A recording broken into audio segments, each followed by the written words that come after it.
Good day to everyone, anywhere, from wherever you are listening, watching. Today's topic, a fearless mind. And interesting, this image, this little girl facing this big bull. There are certain dynamics in life, and it is good to understand larger systems and structures and laws that apply to the larger world. They also apply in smaller contexts or dynamics in smaller contexts. You may also see them play out in the larger world. And when I think of fearlessness and a fearless mind, one thing that comes to mind is when I was little, I used to love having my parents watch me and watch over me, and I used to love watching them, except when I did something mischievous, except when I did something wrong, except when I did something hidingly. Then whenever they would look at me, I would think, oh, they know. Whenever they would call me, I think, oh, they're calling me for this thing that I did hidingly or secretly or wrong, or I was mischievous. And most of the time, it never used to be like that. They many times would not find out, or at least not know at the moment they were calling me or watching me. But I was feeling guilty in my mind. I know what I had done. And so I was expecting everyone else to somehow find out and call me out on that. And so this fear of being discovered, this fear of that they will know, this fear that they are calling to teach me or to punish me, or to teach me a lesson, that was what was ruling my mind. Anytime they would call me out or look for me or look at me, whenever I did something wrong. And whether they found out or not didn't really matter. There was fear and guilt in my mind. But that was based on an action that I had performed, something that I had done or something that I had said that was against the rules of the family, the rules of conduct that I was taught. And this is a psychological, inner dynamic that is there, that we almost as if judge ourselves. And we judge ourselves based on actions, tendencies, thoughts, intentions that we have had in the past.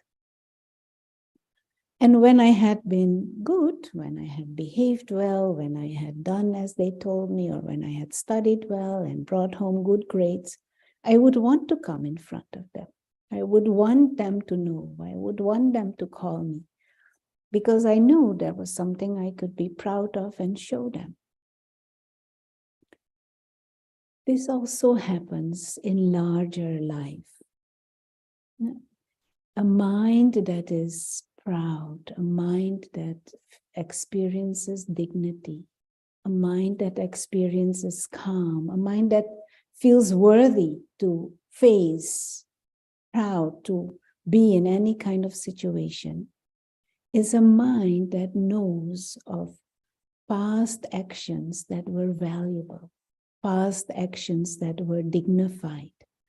And with actions, I don't only mean a physical action, I give you something or I do something for society, but also thoughts are actions of the soul.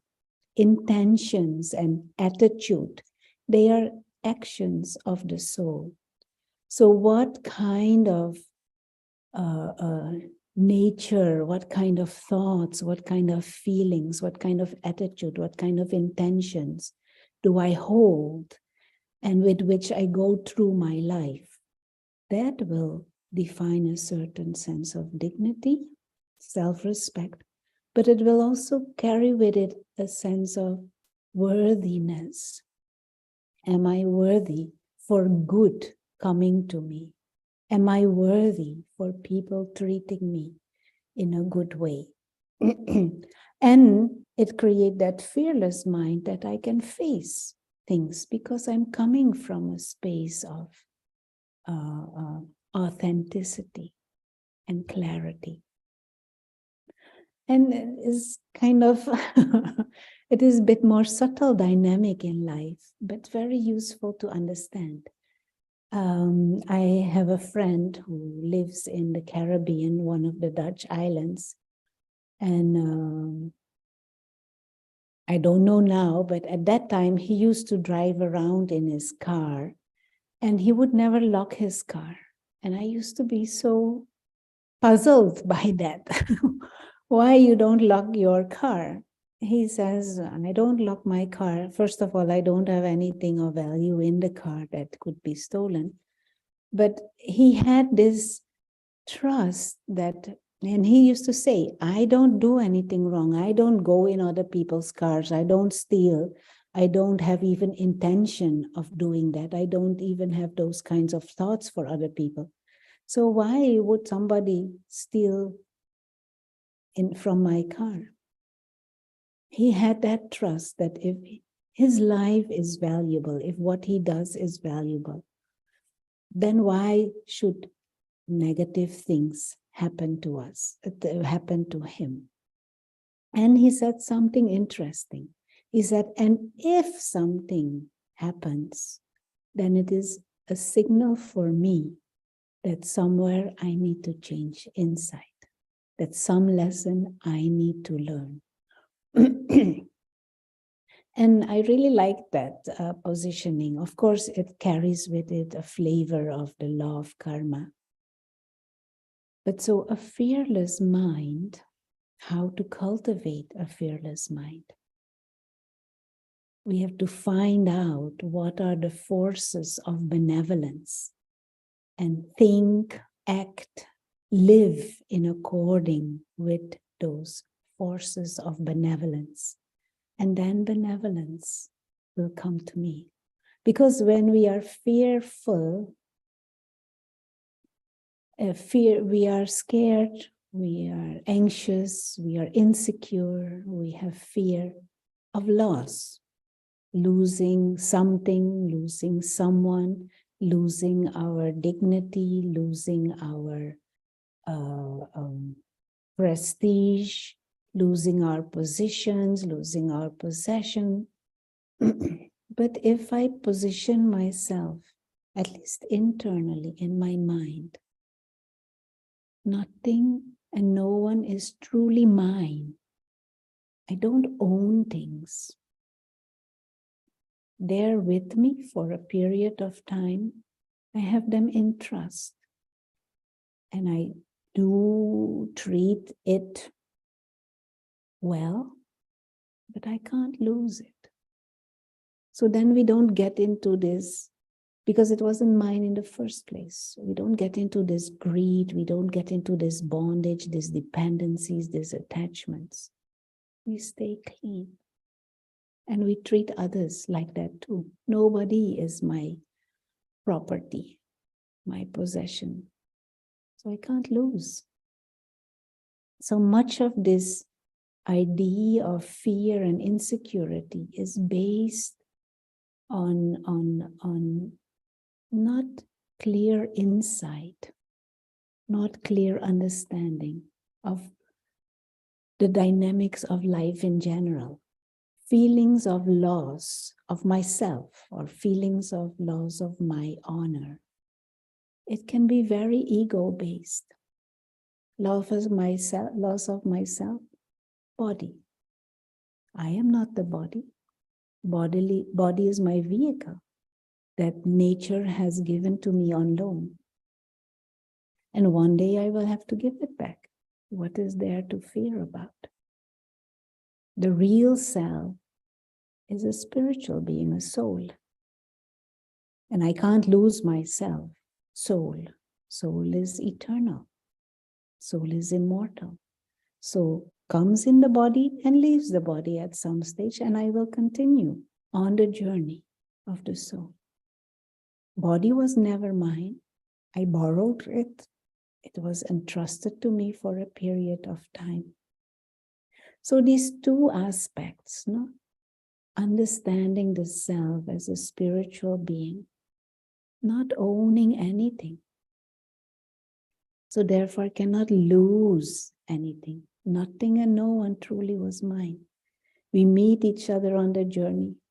We share, we interact, we care, but nothing and no one is mine.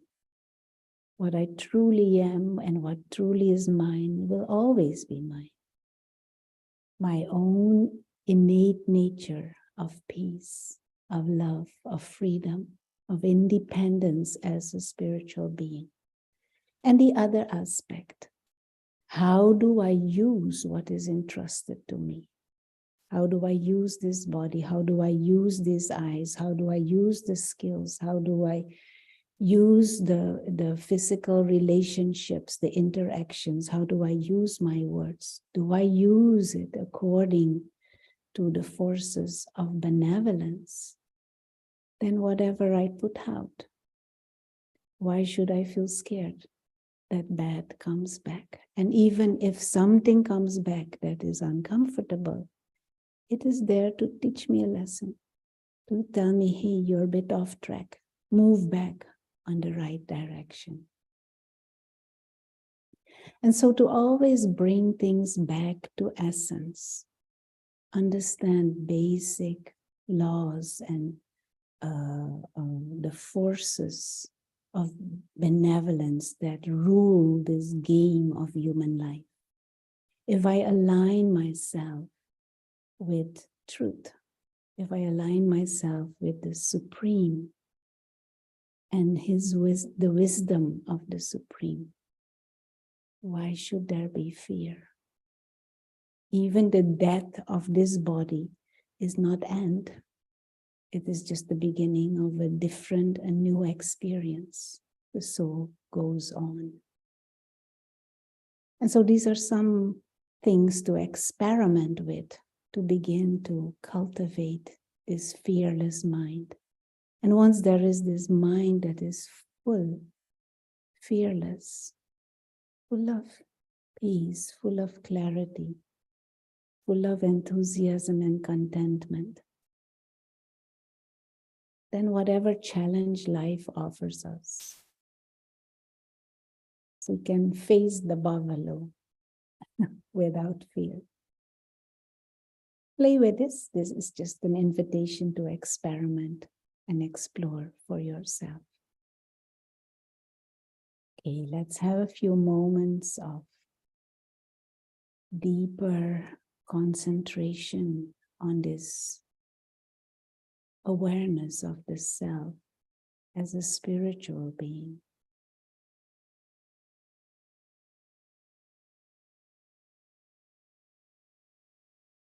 So we keep the body relaxed and we bring all our attention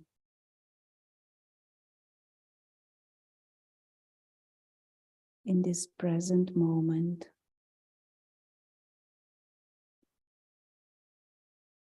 and more inwardly directed. And with inward, I don't mean stomach or lungs, but to the being, not the body or the surroundings. So there are eyes, but the one who is looking through the eyes, that is the being of consciousness, the soul. Eternal living light like a tiny star. One who is experiencing all the bodily sensations, one who is hearing through the ears, the soul. Free, pure, living light.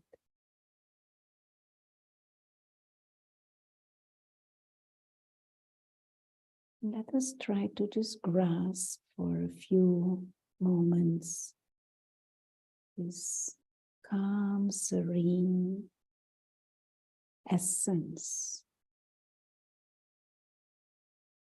of who we truly are. The silent observer, silent experiencer, like a tiny star operating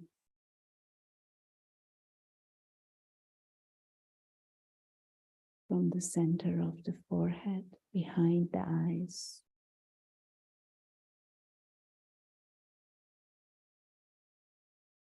eternal being of light, the soul, the real self, one who belongs to that eternal dimension beyond sound, the home of souls, that infinite expanse of stillness, of silence, of light, home of peace, the home of the Supreme Soul, God.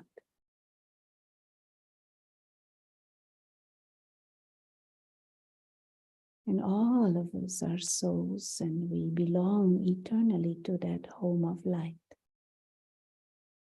to the Supreme, who is like an ocean of peace and love, God. We're like a family of souls. This is eternal truth of everyone. And from there we come into this world of matter to play the game. And when the game finishes, souls will all go back home.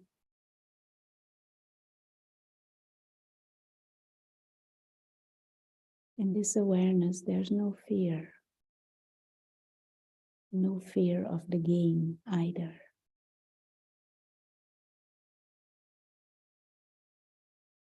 All we need to do is repeatedly remember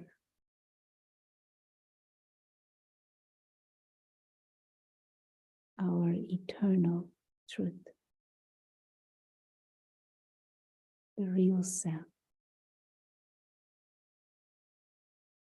and the world beyond the play of human life.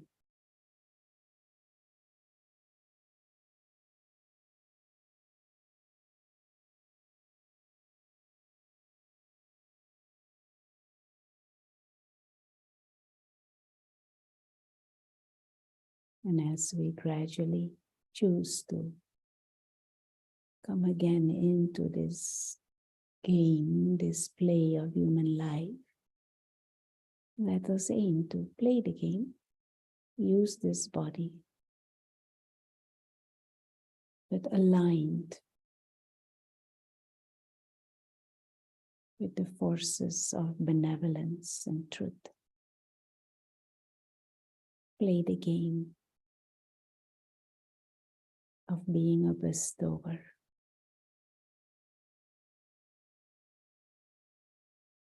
And observe how the mind becomes calm and fearless. More we are on this journey.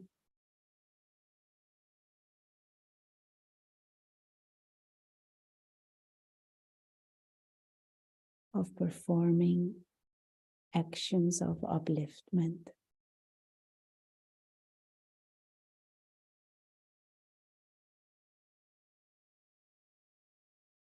Good luck with your experiments.